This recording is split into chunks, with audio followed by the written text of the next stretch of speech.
There are tons of stories out there about hacked Pokemon games. Some of them are really quite neat, such as the one about the version where you can get a ghost as a starter. Some are ridiculous, like silly stories about individuals dying after playing a game or the game talking to them. God, those writers know less when it comes to these stories. Well, I digress.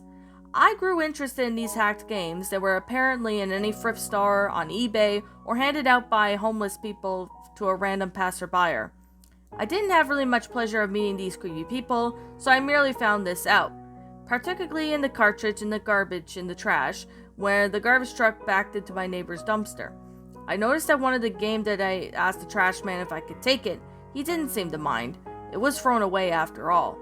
Of course, I checked it with my neighborhood to confirm that they didn't want it, and they said that they were perplexed, as if they never see it before. Their son made a grab for it, the little boy who saw a Charizard at the front cover crying out, "Pokemon, I want, Mummy!" But his mother told him no. Seeing as how I found it, he didn't even have a Game Boy anything. Wait, he just liked the Pokemon. Thinking about it and nothing more, I simply went home, looking at the cartridge sticker on the way. It was just a plain red version with the sticker torn slightly across Charizard's neck. As I was expected to be such an old game, I had the blue version as a kid, so I was a bit eager to see this emblem's minimal differences Red had. I rather was disappointed when the title screen showed up. Pokemon Strangled Red version. Well, damn it, it was a hack. Hacks are neat and all, but they have zero monetary value, and the original is quite valuable by now. I wanted to play the red version. Anyway, not this crap. Oh well, it was free. I might as well try it. The name was odd, however. Strangled Red. That didn't make no sense. Not even the morbid description by someone being asphyxiated, as people turn blue when choking, not red. Who knows? Maybe there was a pair of the hacks and I just got the red one. The more I thought about this though, the more interest I began. My internal disappointment turned into curiosity. I wanted to know what the creator had made. I was going to note everything I saw. The first oddity, though, was I noticed that the start screen had a Charizard next to the trainer instead of a Charmander. Also, the Pokemon never cycled through and like the original openings did.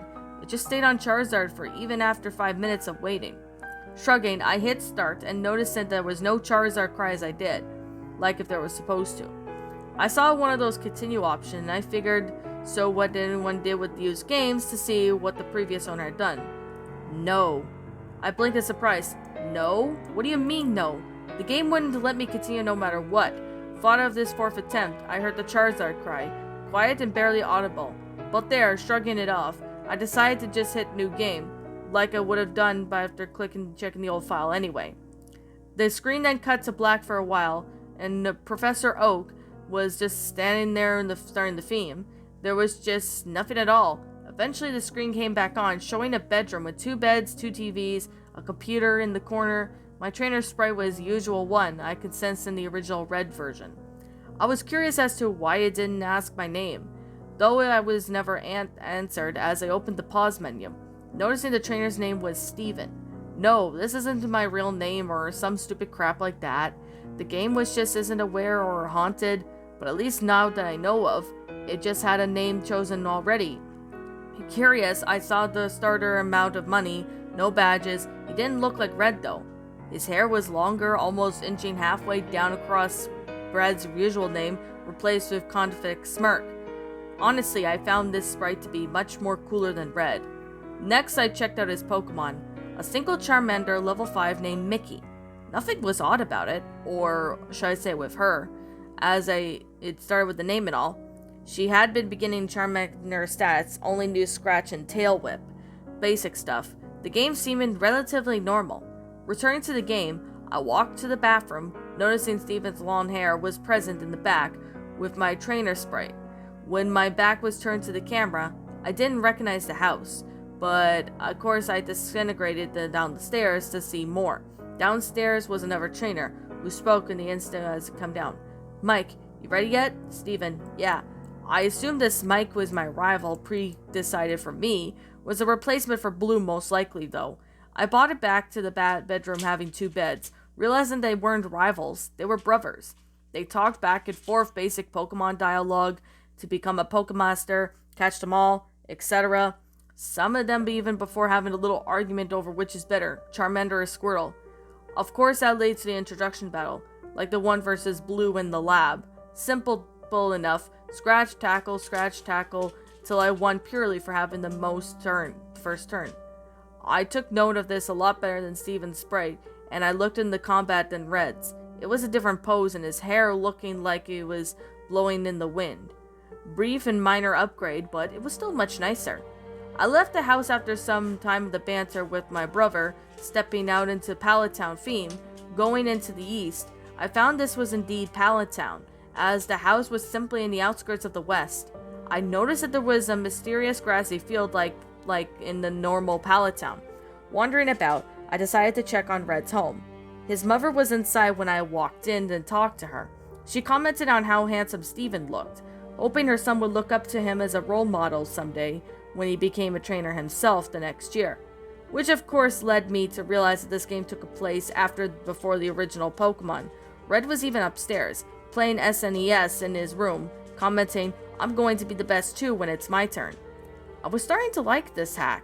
It was interesting, a completely new adventure, a different character. Hell, even Steven seemed to look like he had a history with the people in town, a reputation, a personality bond as a silent protagonist. The people in the town talked to him as a normal person, making a conversation, not just spouting out tutorial crap. Even Blue's sister even had new dialogue. They seemed to be in a relationship too. As the dialogue ended with a kiss and a heart over her head, Professor Oak simply wished me well, giving me a Pokédex to aid my adventure. He wasn't giving it to me just for a reason behind the adventure, like any other Pokemon game out there. He gave it to me out of kindness, something to help me on the way as a gift. I was liking this more and more as I with each second. The game seemed to have an actual story now. I was somebody, not just some cookie-cutter protagonist anyone could be. Not just some blank sheet that could be replaced without notice. The story was different though. The actual game remained unchanged. I went north like I was supposed to, went from town to town, collect badges, received the praise from gym leaders. Even Steven's frame seemed to be spread as some more NPCs would talk to him as they knew him. I used Mickey for every battle, and she was growing surprisingly fast. She handled rock with ease and even pounded Misty with no trouble at all. She even wasn't advertiserily affected by the super effective attacks as others. Did no damage than a regular Charmander, but of course vertibled by a powerhouse. She even became a Charizard at the mere level of 25. Not bad at all, I must say. The things started to get weird though as I reached Lavender Town. I know, Lavender Town is the focus behind every creepy story and alike. But this was the only place I noticeably was different. There was no Team Rocket invasion, which I found odd, though I did remember that this was a year in the past, so the invasion wouldn't have occurred until Red's time. I tried entering the Pokemon Tower, aiming to get a Ghastly, but that's when things got to get odd. Steven, I have no reason to be here. Steven wouldn't go in the Pokemon Tower no matter what I did. This was weird. I mean, hell, there were like millions of places in Kanto you don't really need to be. Little random houses with nothing but children, NPCs for example. But why is it here that Steven would not enter? With a shrug, I figured that I wouldn't just need a Ghastly, seeing as Mickey could handle anything, so I simply went on the way to Lavender Town, serving the purpose of the passenger's way with the Pokemon Center. The progress seemed to be going normally from there. The remaining gyms fell and eventually I made my way to the Elite Four and defeated them. As with Blue, my brother, Mike, was there before me, inflating the champion battle, which Mickey swept with ease, and after the aftermath of the battle, was quite pleasant. None of the attention seemed to be present between Red and Blue at the end of their match. The brothers congratulated each other on their progress, and shook hands. But before the screen went to white, no Hall of Fame or any credits. When the screen came back on, it was at the house again, seeing the two brothers sit on the computer, conversation with each other. Steven, I don't want to, Mike. Come on, I just gotta borrow her for 1 minute to finish the Pokedex. The entry won't register unless she recognizes me as a master just for a second. Steven, but she's my Mickey. Mike, I promise I'll give her back. Heck, come on, please? Yes? No. I was a bit perplexed, so I hit no just to be cautious. Mike, come on, please? No. Mike, come on, please. I realized that it would just say keep continue until I hit yes, so I just did it just to see what would happen. Mike, alright, this will only take a second, then we'll both be Pokemasters. Steven just stayed silent. The screen then changed to the animation showing two people trade Pokemon, which I found a bit weird, seeing that I was solo, but whatever. This was apparently how it was supposed to happen. Mickey went first. I watched Hayes lazily as she began to travel through the trading tube. Snap! That made me jump. The sudden noise recently, the big silent boom, bedroom, loud due to the volume being all the way up. Looking at the screen, I noticed that the game seemed to freeze. Mickey was still in mid-trade, but the game wasn't doing anything. With a sigh, I just turned off the game, wondering when my last save was. When I turned the game back on, I stared for a moment at the start screen, but there was no Charizard next to the trainer. Upon pressing start, I saw the new game option was absent, only leaving continue. This was strange to say the least, so I selected it, and the game started without even showing my stats as usual. My jaw dropped at what I was greeted with. 1 year later. The Lavender Town theme song came first, playing its normal way, and the screen was slowly fading into blackness. Steven was in the Pokemon Tower, which made the music even more strange, seeing as the tower had its own theme. He was then standing right in front of the tombstone, not doing anything. Wondering what was going on, and press A. Confused, I tried walking, realizing that I was indeed in control in the moment. I brought it up to the pause menu and checked my party. Mickey was gone. Not just Mickey, all of my Pokemon. He had nothing. The Pokedex was absent from the menu, his bag was empty. Honestly concerned now, I checked his trainer card. He had no money, no badges, and his playtime was around 8,795 hours, which was impossible since I only had 30 logged in before. But that wasn't the strangest part. His picture. The picture of the handsome, confident young trainer was different. His eyes were blanked, his face turned slightly down, to that smirk that of his was gone, replaced by any lack of expression at all. That long hair of his, before it was a perfect perm, not messy, and it was now messy and unkempt.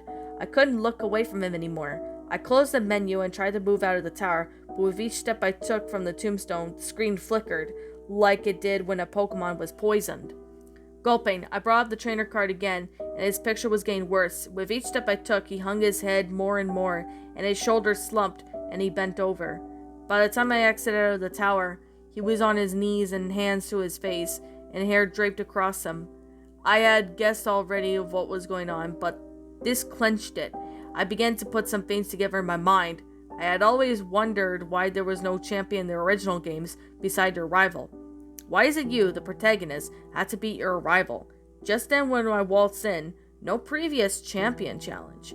Then it struck me. The answer was right here. The previous champion gave up. His precious Mickey had apparently died, and dead, along with her, died part of him. His Pokedex and the other Pokemon were his badges, his fame, all of it. He threw it away.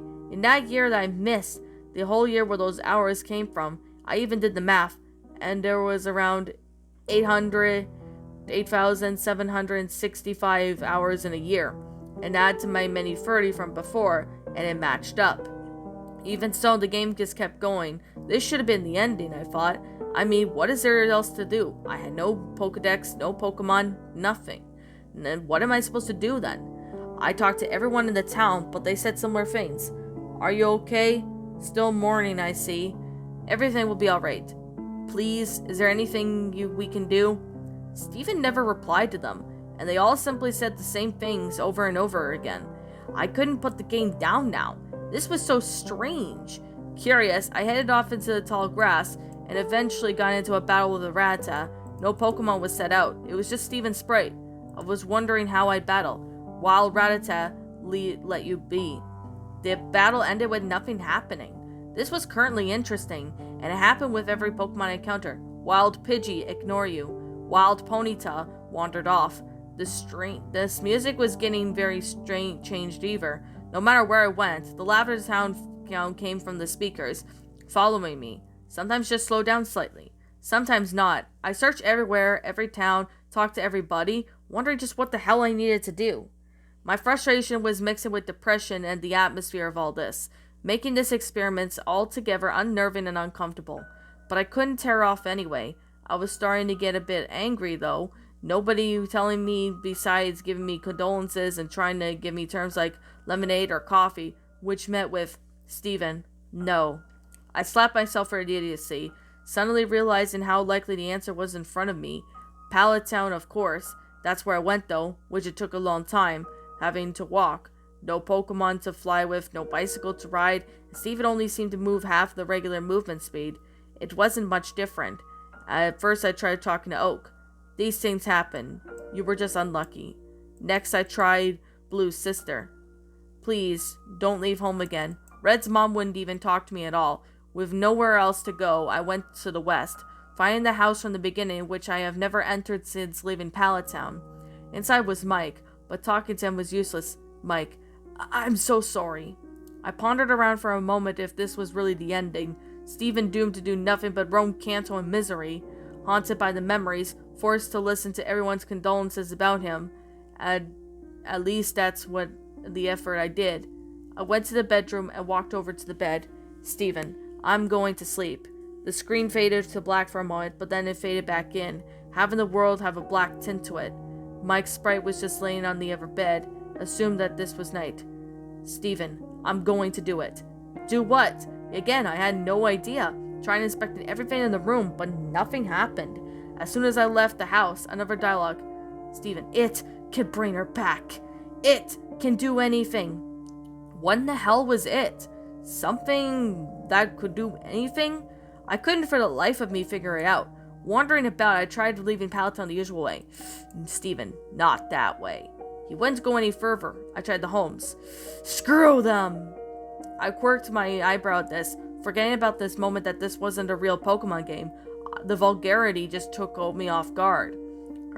I continued to look around, but with nowhere else to go until I accidentally stepped into the ocean, and Steven walked right in. The only upper part of the body was visible, like the swimmers you would encounter in the Cerulean Gym. I didn't know he could swim. Steven, the missing one. The missing one? I paused for a moment. You couldn't possibly mean that I hadn't tried the missing note trick on this hack yet, but it just fits too well. What did it had to be meant by... I surfed all the way towards Cinnabar Island. I began to feel something was off. More so it was already was. Silence, the lavender theme stopped, and there was no noise at all. There were nor there were any Pokemon. I just kept going, finding Cinnabar Island surfing up and down the west coast, and behold, the wild missing note appeared. Steven, mine! Wild missing note was caught. What the hell? Steven didn't even do anything. He just commanded that atrocity and broken data to join him. No, become of his possession? And it did? Well, I was getting more and more disturbed by this and all. Checking the start menu, I saw the missing note was not in my party, but instead an item. Making things even stranger, I clicked the trainer card as well. Steven had his back to me, his long hair draped behind him, and his hands were in his pockets. Nothing else. Remembering what he said about the start of the night, I realized what I had to do. I surfed to the land and made my way to northeast. Where else? Lavender Town. Along the way, I noticed the trainers, oddly still out in this hour. They just wouldn't look at Steven. All of them were just turning when he passed, and even those who were normally static, I tried talking to one of the officers at the guardhouse type buildings. Just go. They all said the same thing. Chills went down my spine. Sometimes dead is best. My hands were sweating at this point. Steven was about to try the impossible, something that would see me as a crime against nature, which made people shared in my opinion. I steeled myself, but it's just a game. I was gonna complete it. It took an eternity to reach Pokemon Tower, but when I eventually got there, taking a deep breath and heading towards the tombstone, I remember which one. The image of Steven just standing there was burnt down to my mind after at first. I tried inspecting it. Steven, Mickey. Nothing happened. With a gulp, I opened up the menu and selected the missing note from my bag. Oak, Steven, don't use it. I was reminded of Oak when he would just magically tell you that you can't use a key item somewhere. Like if he was using a bicycle in the building, the message was different. Even worse, Steven responded with it. Steven, in a world that cheated me, why should I play fair? Steven used it. Steven obtained. What in God's name did I obtain? I couldn't tell you. It was just the back of the game just took my control. Without my input, Steven just began to leave the tower on his own, walking every single step by every step. The Lavender Town theme just started again, and as he left the tower, he began excruciating slow journey against my will. Every time he crossed one of the borders where the music would change, it got progressively slower, more and more disturbing. By the time he reached Cerulean City, it was demonic rumbling. I just stared, watching him, trying to guess where he was going, but it was getting more and more obvious. He was heading to Pallet Town. The music had stopped when he got there, playing single note by single note. He was exactly where I had guessed, right into his own home, inside and up the stairs. At this point there was no music. Steven moved away from step by step, stopping at his brother's bed, turning his face to him. At first I thought the game froze, but he didn't do anything. He simply stood there, and I couldn't move him. I did, however, try to find out, open the pause menu. I was terrified to look, but I couldn't stop myself. I selected his trainer card. There was a loud, low growl noise, like a distorted Pokemon cry. Steven was looking at me again, directly at the screen. He was hunched over, his bangs observing his face. His hair was wild and feathered out. Between his bangs, there wasn't even a face. It was just black. 2 red eyes looking straight forward. A white grid contrasting through the darkness. That wasn't all. His name was now... I couldn't even look away. My eyes were glued to this. For trying to break some contact for some time, my vision was getting blurry until I couldn't see very well, and my face grew wet. I was crying like a baby. There was nothing I could do to hold back the tears. I was with this boy from the start, and I built him up to greatness, and now was even forced to watch his decline after a tragic incident, and now he was this thing, this abomination. I watched him go insane. Halting my tears, wiping my eyes, I closed out the trainer card and tried to save the game, just wanting to quit. The game informed me that it was impossible. Nothing can be saved now. The pause menu wouldn't close no matter what, so I tried with no other option. I checked the bag, nothing happened. I checked Pokemon, and there was none. A single sprite that met me. It had 0 HP, its status dead, and its name was... I selected, and I was greeted with 4 options. Status, it's her. Switch, never. Close, no. Strangle. My fingers were shaking. Select Strangled, and the menu closed, showing Steven in the room again. Goodbye. Snap. The game shut itself off.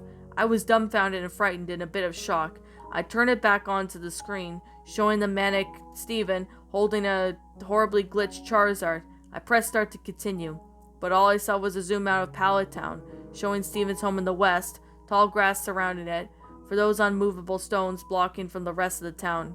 The image was completely static, no music, no movement, just before fading to white and going back to the title screen. It was then I popped in. A trainer and a Charizard. I attempted to hit continue. No. And that, my little pretties, was Pokemon Strangled Red, a Pokepasta. My final thoughts on the story? I actually really found this to be a good pasta, actually. It's a pretty good, well, you could definitely say a Pokepasta. Now, I kind of remember narrating this, I guess, sometime in 2019, like almost like 2 years ago, I think. And I gotta be honest, I actually found this story to be rather enjoyable. It's a pretty good Pokepasta. This is actually one of the fewest Pokepastas that were actually pretty good. Unless, well, I know there's a couple of them that looked pretty good, but I think I found a few of them that were just either cliched or I just didn't really care for them. But with this story, I definitely really like how this story went out. This was absolutely amazing. I like how it was believability in it, and you know, this is actually a pretty classic, well, Pokepasta. I really have to say, I really like this story, so I could definitely say that this story was actually pretty well made in detail. It was amazing. I really do like how this story went out. It had a really good concept. I really liked the fact that the author put his or her time and effort into the story. And that's a really good thing because, most creepypastas, I'm going to say, don't really do a whole lot. But this story, on the other hand, did pretty good. So I definitely have to say that this one, even though it's a long pokepasta, it's actually a pretty good one, to be honest. So I could definitely say, what is it? This story, I have to say, it was good, perhaps. Well, I like how, it's detailed of what is actually happening, not just little snippets or anything. It's the person actually talking about what's going on. Now, I could definitely say I really like how this story went out. And I first heard this story lots of times from different YouTube channels. I know a lot of different channels have sat there and narrated this story. So I could definitely say that this story actually was a pretty popular pokepasta, in my opinion. It's a pretty popular one. So I definitely have to say it's a really good one. Now, I did see like a couple of narrations of the story, and they say it's a pretty good one. I definitely have to say it's actually a pretty good pasta. Now, I definitely have to say that when I first saw this story, it was actually really well made in detail. It was really good in detail regarding to that. I really found how this story went out. It was amazing. Really awesome. I definitely have to say that this was actually a pretty good pasta. Now, I've seen some other pastas, like other people sat there and narrated this. I definitely have to say this one was pretty good, to be honest. Now, to be completely honest, I really liked how this story was. It was, oh my goodness, it was so good. I really enjoyed this story. It had a really good concept going for. It had a good grammar and all that. It actually provided pretty good detail. I really liked this story, even though this story was like an old one. So I could definitely say that this is actually going to be a pretty good pasta. Now, if you guys are wondering where I found this, it's on the regular Creepypasta Wiki. You guys can go ahead and, read that story if you want. And I can guarantee you're not going to be disappointed if you do that. But anyways, I'm going to sit here and say right here, right now, that this story actually was pretty good. Now, I could definitely say that this story actually provided pretty good detail for it. But I definitely have to say this story was a pretty good pokepasta. Now, I guess with that being the case, and with that being said, I don't know who the original author is, as I can't seem to find it right now. But if I do find out who the original author is, I will be sure to give him or her proper credit because, oh my goodness, this was an awesome, awesome, awesome story. It was a really awesome story. I really liked this one. It had a really good, concept into it. It actually did not go from 1 to 100 with cliches, unlike most creepypastas tend to do, but I really enjoyed this story. So anyways, I guess that's all I have to say. But yeah, I'm going to sit here and just wrap this up. This is just simply my own personal opinion. Like I'm going to say, this is simply my own personal opinion. If you happen to disagree with me, that's fine too. We're all entitled to our own opinions regards these creepypastas, and this is just simply my own personal thoughts. My final rating of this story would have to be, I guess you could say, a 10 out of 10. Pretty good creepypasta, was really good and well made. I love the storyline. It was flat out awesome. I really, really like it. So, I really definitely have to say it was pretty good. So, I guess anyways, with that being said, what did you guys think about this creepypasta? Did you all enjoy it? Did you not? Also, what we have done personally to help make this story a lot better. Let me know what your thoughts are down in the comment section down below. I'm the Queen of Lions. Thank you so much for watching today's episode. If you happen to be brand new here on this channel, be sure to like, comment, and subscribe because I make brand new videos every single day. Don't forget to ring the notification bell when I upload so that way you guys will not miss an upload. And as always, please roll the outro because I'm out.